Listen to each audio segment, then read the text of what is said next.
హైదరాబాద్ను విశ్వనగరంగా తీర్చిదిద్దాలనే ఉద్దేశంతో చెరువులు మూసీలు ఆక్రమణలు తొలగిస్తామని మంత్రి శ్రీధరబాబు తెలిపారు. అవకాశవాద శక్తులు ప్రజలను రెచ్చగొట్టే ప్రయత్నం చేస్తున్నాయని మండిపడ్డారు. తెలుసో తెలియకో కొందరు పేదలు మూసీలు ఇల్లు ఏర్పాటు చేసుకుంటున్నారన్నారు. మూసీ నిర్వాసితులందరికీ కాంగ్రెస్ సర్కార్ న్యాయం చేస్తుందని హామీ ఇచ్చారు. గోదావరి నీటిని మూసీలో ప్రవహింపచేస్తామన్నారు. ప్రపంచంలోనే బెస్ట్ సిటీగా హైదరాబాద్ను తీర్చిదిద్దుతున్నామన్నారు.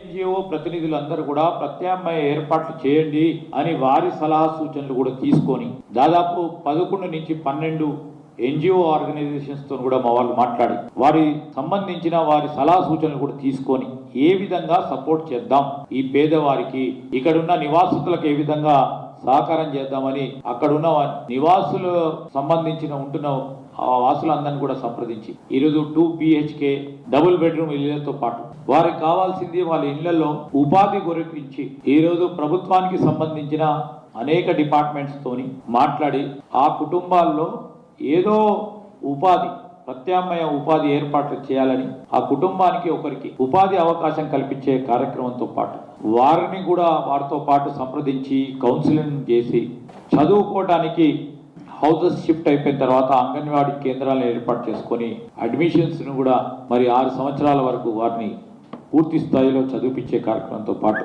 సెల్ఫ్ హెల్ప్ గ్రూప్స్ తో పాటు వారికి ఇంట్రెస్ట్ లోన్స్ ఇప్పించే కార్యక్రమం పెద్ద ఎత్తున ఒక ఆలోచన పరంగా ఒక ప్రణాళికబద్ధమైన కార్యక్రమం చేస్తా ఉన్నాం. ఈరోజు ఇదే ఎన్జిఓ